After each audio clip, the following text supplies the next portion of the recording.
యేసుక్రీస్తు నామంలో మీ అందరికి వందనాలు. చాలా టైం అయిపోయింది. నేను ఎక్కువసేపు ఏం తీసుకోను. దైవవర్తమానము చెప్పాలి కనుక చెప్పడం జరుగుతుంది. ఆల్రెడీ ప్రశాంత్ కొంచెము చెప్పేసిండు అన్నట్టు, అన్నీ కూడా మెసేజ్ చెప్పడం జరిగింది. కాబట్టి నూతన సంవత్సర శుభాకాంక్షలు మీ అందరికీ తెలియజేస్తున్నా. ఓకే, ఈ సమయంలో వాక్యాన్ని చూసుకున్నట్టయితే ఒక రెండు విషయాల గురించి మనం మాట్లాడుకుందాము. మొదటి విషయం ఏంటంటే, ఈ నూతన సంవత్సరంలో మనము విసర్జించే విషయాలు మన యొక్క జీవితంలో నుంచి, రెండోదిగా మనము పాటించవలసింది, మనము ధరించుకోవలసింది. ఆ రెండు విషయాల కోసము ఈ సమయంలో మనం మాట్లాడుకుందాం. చిన్న ప్రార్థన చేసుకుందాం. మహోన్నతుడా, మహాగణుడా, సర్వాధికారి, సర్వోన్నతుడా, మీ పాదములకు వందనములు, స్తుతులు, స్తోత్రం తండ్రి. నీ జీవం కలిగిన మాటలు తండ్రి ప్రతి ఒక్క హృదయాన్ని, ప్రాణాత్మ, దేహాన్ని కదిలింపజేస్తాయి కనుక నీ వాక్యం ద్వారా మా హృదయాలను, మా ప్రాణాత్మ దేహాలను దేవా మరి కదిలించమని ప్రార్థిస్తున్నాం. మీ వాక్యం ద్వారా నాయన మా హృదయాలను తాకుమని ప్రార్థిస్తున్నామయ్యా. మీరే సహాయం దయచేయమని యేసు నామములో ప్రార్థించి అడుగుచున్నాను తండ్రి, ఆమేన్. ఓకే, ఈ సమయంలో కొలస్సీలకు రాసిన పత్రికలో అపోస్తుడైన పౌలు కొలస్సీలకనొక సంఘం ఉంది. అక్కడ ఉన్న పరిశుద్ధులకును మొదటి వచనం చూసుకున్నట్టయితే తిమోతికి ఈ యొక్క లెటర్ అనేది రావడం జరుగుతుంది. మీరందరూ కూడా గమనించాలి. ఒక 15 నిమిషాలు మాత్రమే. ఇక్కడ ఒక లెటర్ రాసే ముందు మనందరికి కూడా తెలుసు, లెటర్ అంటే ఆ కాలంలో ఇప్పుడు ఫోన్ చేస్తున్నాం కానీ, అరే ఎలా ఉన్నావు, బాగున్నావా, నీ పరిస్థితి ఎలా ఉన్నది, నువ్వు ఎట్లుండాలి అనేది కూడా చెప్తాం. మన పిల్లలు హాస్టల్ పోయిననుకో, హాస్టల్లో ఎలా ఉండాలి, మంచిగా బుద్ధిగా చదువుకోవాలి, మంచిగా ఉండాలని చెప్తారు అన్నట్టు. కాబట్టి ఇక్కడ చూసుకున్నట్టయితే సంఘానికి రాస్తున్న లెటర్ అన్నట్టు. సంఘంలో ఉన్న విశ్వాసులు ఎలా ఉండాలని మొదటగా మనము జ్ఞాపకం చేసుకుంటే, ఎవరైతే యేసుక్రీస్తుని నమ్ముకొని విశ్వాసం ఉంచి రక్షించబడతారో ఆ రక్షణలో కొనసాగుతున్న వాళ్ళు ఎలాగ ఉండాలి, రక్షణ లేకముందు మన జీవితాలు ఎలా ఉన్నాయి, ఇంకా రక్షించబడిన తర్వాత కూడా మనము పర్ఫెక్ట్గా సంపూర్ణంగా దేవుని యొక్క చిత్తానుసారంగా నడుచుకుంటున్నామా అని మనం ఆలోచన చేసుకోవాలి. ఇక్కడ ఆలోచన చేసినట్టయితే 3వ అధ్యాయంలో చూసుకున్నట్టయితే, ఈ లోకంలో మనం జీవిస్తున్నాం కాబట్టి మనం రక్షించబడ్డప్పటికీ కొన్ని కొరతలు, కొన్ని మైనస్ పాయింట్లు మన ప్రతి జీవితంలో కూడా ఉంటాయి. కాబట్టి మీరందరూ కూడా గమనించాలి. నేను చెప్తున్నాన్ని నా పట్ల కూడా కొన్ని లోటుపాట్లు ఉంటాయి, మనందరి పట్ల కూడా ఆ లోటుపాటు అనేది ఉంటుంది. కాబట్టి అవన్నీ కూడా మనము సరి చేసుకోవాలని దేవుడు కోరుచున్నాడు. ఇక్కడ చూసుకున్నట్టయితే ముందుగా అయితే నేను 2 విషయాలు చెప్తాను కదా. దేవునిలో మనం లేనప్పుడు చేసిన ఈ కొన్ని, దేవుని నమ్ముకున్న తర్వాత కూడా మన యొక్క జీవితాల్లో కూడా కొన్ని జరుగుతున్నాయి అన్నట్టు. ఇవన్నీ కూడా మనలో ఉండకూడదు. ఇక్కడ కొలస్సీ పత్రిక 3వ అధ్యాయము 5వ వచనం నుంచి మనం చదువుకున్నట్టయితే, ఇక్కడ ఈ అపోస్తలుడైన పౌలు చెప్పిన మాటలను మనం కొన్ని సమయంలో విందాం. 5వ వచనం నుంచి చదువుకుందాం. ఇక్కడ చూసినట్టయితే 5వ వచనంలో కావున అంటే ఒక విషయం గురించి చెప్తున్నాడు. భూమి మీదనున్న మీ అవయములను అనగా, అంటే భూమి మీద మనమందరం కూడా ఎక్కడున్నామంటే భూమి మీద ఉన్నాం. మనకు దేవుడు అవయవాలంటే కాళ్ళు, చేతులు అన్నీ కూడా ఇచ్చాడన్నట్టు. చాలాసార్లు చూసుకున్నట్టయితే మనం మానవులు ఏం చేస్తామంటే నా శరీరము, నా చేతులు, నా కాళ్ళు, నా ఇష్టం నాది, నా ఇష్టానుసారంగా నేను జీవిస్తా అని అంటామన్నట్టు. కాబట్టి ఈ భూమి మీద జీవిస్తున్నాం కాబట్టి ప్రతి ఒక్క మనుషుల్లో ఇవి ఉంటాయన్నట్టు. ఏవి ఉంటాయని మనం ఆలోచన చేసినట్టయితే జారత్వమును, అంటే ఈ లోకంలో చూసినట్టయితే జారత్వము అని అంటే మ్యారేజ్ కాకముందే యవనస్తులుగా ఉన్నప్పుడే జారత్వం కూడా చాలామంది చేస్తున్నారు అన్నట్టు. అది ఉండకూడదు అన్నట్టు.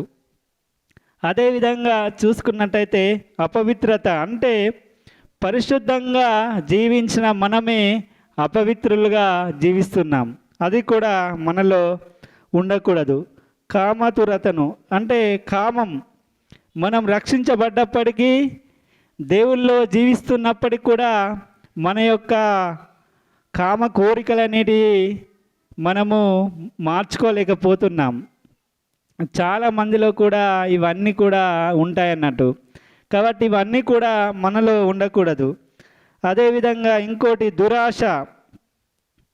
దురాశ అంటే ఆశ అనేది ప్రతి ఒక్కరికి ఉంటుంది, మంచి ఆశ ఉండాలి. కానీ దురాశ అంటే నాకు ఎక్కువ డబ్బు కావాలి, నేను ఎక్కువ సంపాదించుకోవాలి అనే ఒక తలంపు అనేది మనలో ఉండకూడదు, నీతిగా ఉండాలన్నట్టు. విగ్రహారాధన, ఇక్కడ చూసుకున్నట్టయితే విగ్రహారాధన అంటే దేనికైతే మనం ఎక్కువ ప్రాధాన్యత ఇస్తామో అదే విగ్రహారాధన అన్నట్టు. మనం చాలాసార్లు మనకున్న పనిని బట్టి కావచ్చు, మనకున్న పిల్లలను బట్టి కావచ్చు, మనకున్న ప్రతిదాన్ని బట్టి మనము ఎక్కువ దానికే ప్రథమ ప్రయారిటీ ఇస్తామన్నట్టు. అది మనలో ఉండకూడదు. ఇంకా చూసుకున్నట్టయితే ధనాపేక్ష, అంటే ధనాన్ని సంపాదించుకోవాలనేది, ఇవన్నీ కూడా మనలో, అంటే ధనాన్ని సంపాదించుకోవచ్చు మన యొక్క అవసరాల నిమిత్తము, మనం బ్రతకడానికి మనకు డబ్బు కావాలి, కానీ ధనాపేక్ష అనేది మనలో ఉండకూడదు. ఇక్కడ చూసుకున్నట్టయితే ఇవన్నీ కూడా సంపివేయుడి, అంటే ఒకటి ఇవన్నీ కూడా సంపేయాలి. ఇవన్నీ కూడా సంపేయాలనంటే మన ద్వారా సాధ్యం కాదు. ప్రశాంత్ చెప్పినట్టు మనము దేవుని యొక్క వాక్యాన్ని, ఇప్పుడు మందసం అని అంటే ఆ కాలంలో ఆ పెట్టాలో 10 ఆజ్ఞలు ఉన్నాయి, అదేదంటే దేవుని వాక్యము.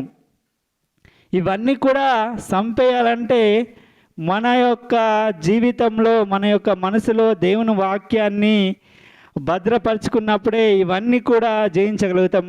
కాబట్టి నూతన సంవత్సరంలో దేవుని వాక్యాన్ని మన హృదయాలలో అక్కడ పెట్టిలో పెట్టిన వాళ్ళు ధర్మశాస్త్రం ప్రకారం దేవుని మందసాన్ని, ఆ దేవుని మందసం అంటే దేవుని వాక్యాన్ని పెట్టిలో పెట్టినా కానీ వాళ్ళు ఆశీర్వదించబడ్డారు.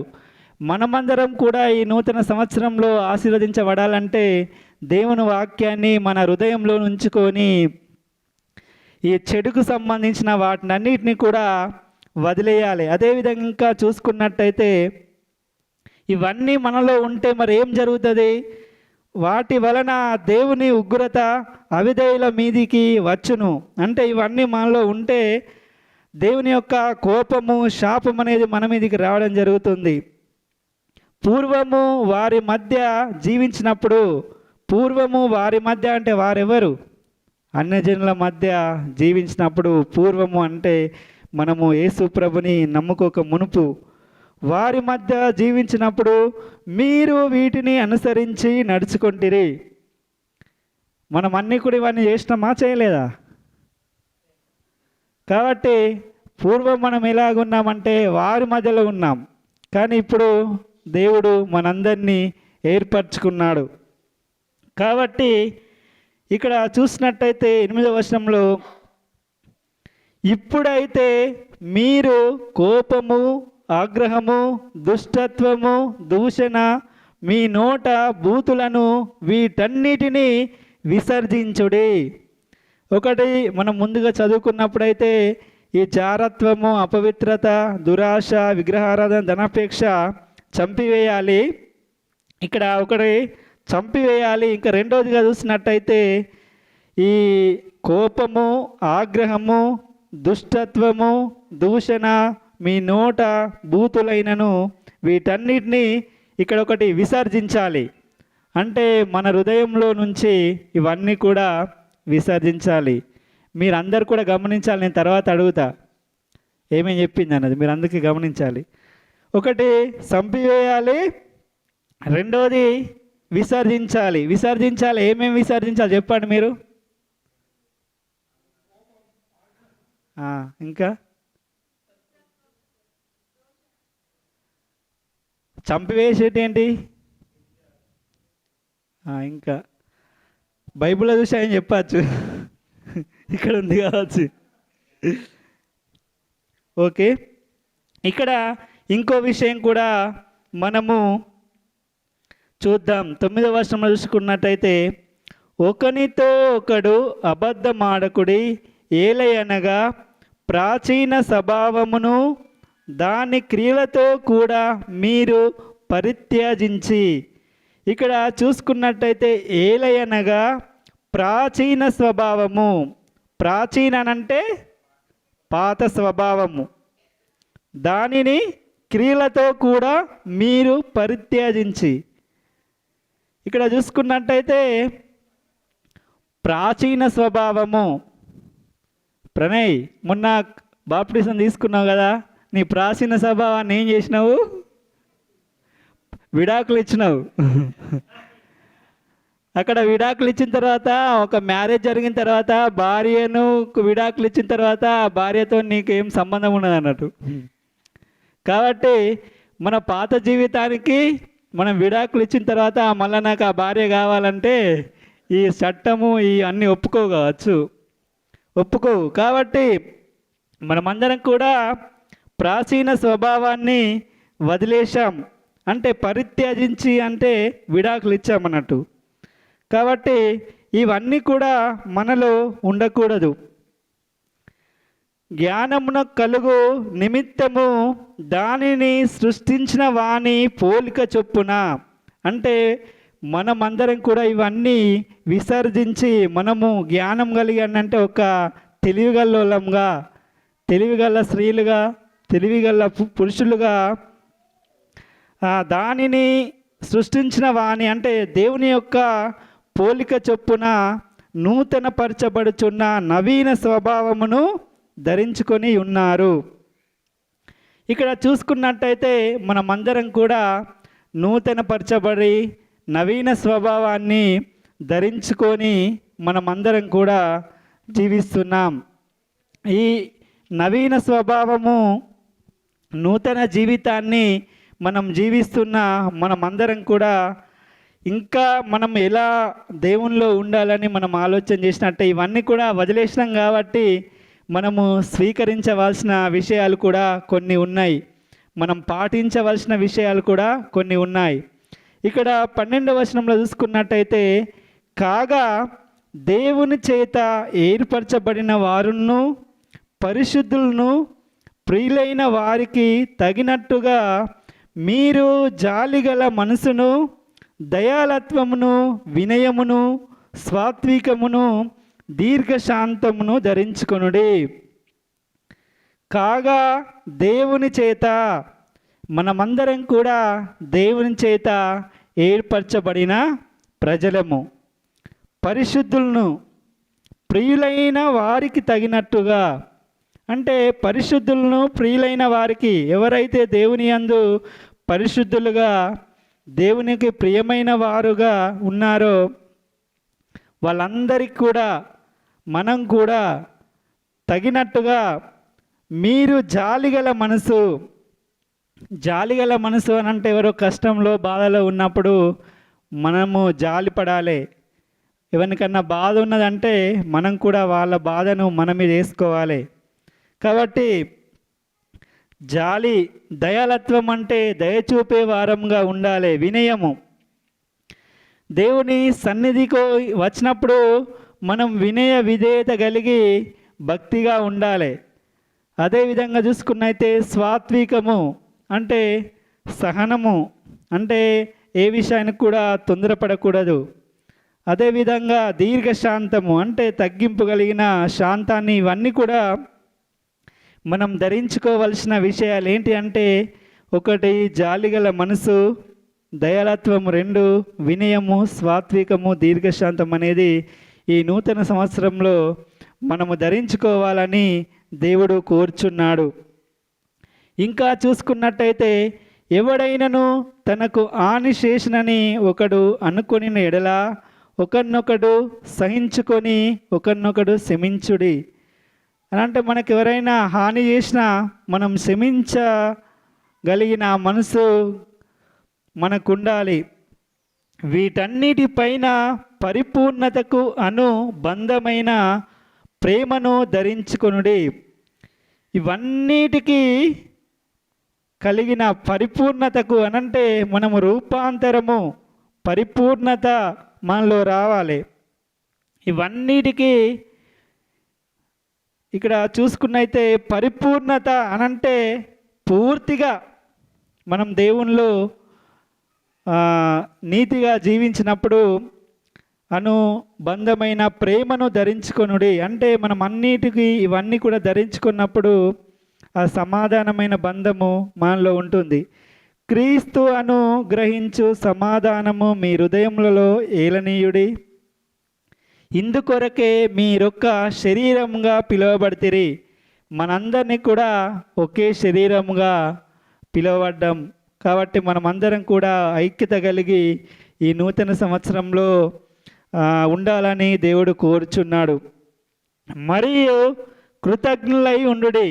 కృతజ్ఞత మనకు చేసిన మేలుకు మనమందరం కూడా కృతజ్ఞత తెలియజేసే వారంగా ఉండాలి. దేవుడు కూడా మన అన్ని విషయాలలో ఈ సంవత్సరం గడిచిన సంవత్సరంలో దేవుడు ఎన్నో మేలు చేశాడు కాబట్టి మనం ప్రతి విషయంలో కూడా దేవునికి కృతజ్ఞత కలిగిన వారమై ఉండాలి. అదేవిధంగా చూసుకున్నట్టయితే 16వ వచనంలో ఇంకా ఎలా ఉండాలని మనం ఆలోచన చేసినట్టయితే, సంగీతములతోనూ కీర్తనలతోనూ ఆత్మ సంబంధమైన పద్యములతోనూ ఒకరినొకడు బోధించు బుద్ధి చెప్పుచు కృపా సహితముగా మీ హృదయములలో దేవుని గూర్చి గానం చేయొచ్చు సమస్త విధములైన జ్ఞానముతో క్రీస్తు వాక్యము మీలో సమృద్ధిగా నివసింపనీయుడి. ఇక్కడ చూసుకున్నట్టయితే 16వ వచనంలో సంగీతములతోనూ కీర్తనలతోనూ ఆత్మ సంబంధమైన పద్యములతోనూ మీరందరూ కూడా గమనించాలి. చర్చికి వచ్చిన తర్వాత ఎక్కడెక్కడో ముచ్చట మాట్లాడు కాదు. ఇక్కడ ఏం మాట్లాడుకోవాలంటే ఆత్మ సంబంధమైన అంటే మన యొక్క జీవితంలో, మన విశ్వాస జీవితంలో ఉపయోగపడే విషయాలు మాట్లాడుకోవాలి. దేవుడు నీతో ఏం మాట్లాడిండు వాక్యం ద్వారా, నువ్వు ఎలా జీవించాలి, ఆ పలానా రోజు నా జరమత నా దేవుడు సహాయం చేసిండు, ఆ విషయాలు మాట్లాడుకోవాలి, ఆత్మ సంబంధమైన విషయాలు. కాబట్టి ఈ లోకంలో జరిగిన విషయాల గురించి మనం మాట్లాడుకోవద్దు. ఆత్మ సంబంధమైన పద్యములతోనూ అంటే మనలో మన యొక్క జీవితంలో చేసిన మేళ్లను మనము పద్యంలాగా, ఒక పాటలాగా పాడుతూ దేవుణ్ణి ఆరాధించాలి, దేవుణ్ణి స్తుతించాలి. ఇంకా చూసుకున్నట్టయితే మనలో ఎవరైనా ఏమైనా చేస్తే మనము చెప్పినప్పుడు ఫీల్ కావద్దు. ఇప్పుడు మహేష్ చెప్పింది కదా, మనము లైన్గా ఉండాలి, దేవుని వాక్యాన్ని బోధించేటప్పుడు మీరు ముచ్చట్లు పెట్టద్దు అని ఒక్క మాట చెప్పినప్పుడు నన్నంటావా అనే విధంగా మనం ఉండద్దు. కాబట్టి దేవుణ్ణి ఆరాధించడానికి మనం అందరం వచ్చినాం కాబట్టి మన యొక్క ప్రతి క్రమం ద్వారా, మన యొక్క ప్రతి మన కూర్చుండే విధానం కావచ్చు, ప్రతీది కూడా దేవుణ్ణి మహిమపరిచే విధంగా ఉండాలి. ఇంకా చూసుకున్నట్టయితే సమస్త విధములైన జ్ఞానముతో అంటే మనం జ్ఞానం కలిగిన వ్యక్తిలాగా క్రీస్తు వాక్యము మీలో సమృద్ధిగా నివసింపనీయుడి. ఇక్కడ చివరిగా చూసుకున్నట్టయితే క్రీస్తు వాక్యము, దేవుని యొక్క వాక్యము మన హృదయాలలో నివసింపనీయుడి. మీలో సమృద్ధిగా ఏదో కొంచెం కొంచెం కాదు, దేవుని యొక్క వాక్యము ఈ నూతన సంవత్సరంలో సమృద్ధిగా అంటే కావలసినంతగా మన జీవితాలలో నివసింపజేయాలి. ప్రశాంత్ ఏం చెప్పిండంటే దేవుని యొక్క మందసము ఒక కుటుంబంలో ఉంటే ఆ కుటుంబం అంతా ఆశీర్వదించబడ్డది. కాబట్టి ఇక్కడ దేవుని వాక్యం నూతన నిబంధన ప్రకారం చూసినట్టయితే దేవుని యొక్క మందసము పెట్టెలో ఉండుడు కాదు, మన హృదయాలలో ఉండాలి. దేవుని యొక్క వాక్యము మన హృదయాలలో నివసింపాలి. అంటే మన హృదయంలో దేవుని వాక్యం ఉంటే మనం పరిశుద్ధంగా ఉంటాం. కాబట్టి మనము ఇవన్నీ పరిశుద్ధంగా జీవిస్తే, చివరిగా ఒక మాట చెప్పి ముగిస్తా, ఇవన్నీ కూడా మన జీవితంలో ఉంటే ఏం జరుగుద్ది అని మనం ఆలోచన చేసుకున్నట్టయితే ఇదే అధ్యాయం 3వ వచనం 3వ అధ్యాయము ఇక్కడ మనము ఇక్కడ చూసుకున్నట్టయితే ఇక్కడ 2వ వచనం చదువుకున్నాము. పైనున్న వాటి మీదనే కానీ భూ సంబంధమైన వాటి మీద మనసు పెట్టుకొనకుడి, ఏలయనగా మీరు మృతి పొందితిరి. ఇక్కడ చూసుకున్నట్టయితే బాప్టిజం తీసుకున్నప్పుడు ఈ భూ సంబంధమైన వాటి మీద మనము మృతి పొందాం. కాబట్టి మీ జీవము క్రీస్తుతో కూడా దేవుని యందు దాచబడి ఉన్నది. మనకు జీవమై ఉన్న క్రీస్తు ప్రత్యక్షమైనప్పుడు మీరును ఆయనతో కూడా మహిమయందు ప్రత్యక్షపరచబడదురు. ఇంకొక విషయం మనం గమనించాలి. మనము నీతిగా నిజాయితీగా జీవిస్తే మనమందరం కూడా రక్షించబడ్డాము. యేసు క్రీస్తు కూడా రెండో రాకళ్ళు వచ్చినప్పుడు ఆయన ప్రత్యక్షపరుచుకున్నప్పుడు మనం ఎవరైతే భక్తిగా నీతిగా జీవిస్తామో, మనం చనిపోయిన తర్వాత మనం అనుకుంటాం ఒక జీవితము, మన ఆత్మ అనేది ఉంది. మనకు జీవమై ఉన్న క్రీస్తు ప్రత్యక్షమైనప్పుడు మీరు ఆయనతో కూడా మహిమయందు ప్రత్యక్షపరచబడుదురు. అంటే ఒక రోజు మనం దేవుని యందు ప్రత్యక్షపరచబడతాం, దేవుని ఎదుటకు వెళ్తాం. కాబట్టి మనమందరం కూడా భక్తిగా జీవిస్తూ దేవుడు రెండో రాకళ్ళు వచ్చినప్పుడు దేవుని జీవమై ఉన్న దేవుడు కాబట్టి మన జీవము మన ఆత్మ కూడా యుగయుగాలు తరతరాలు దేవుని ఎదుట ఉంటుంది. లేకపోతే ఈ ముందు చదువుకున్నట్టు జీవిస్తే నరకం పోద్ది. కాబట్టి మనమందరం కూడా గమనిద్దాం. ఈ యొక్క నూతన సంవత్సరంలో దేవుని యొక్క వాక్యాన్ని మన హృదయాల్లో సమృద్ధిగా నివసింపజేస్తూ నీతిగా జీవిద్దామని కోరుకుంటూ ఈ వాక్యాన్ని ముగిస్తున్నా. దేవుడు ఈ వాక్యం దీవించిన ఆమేన్.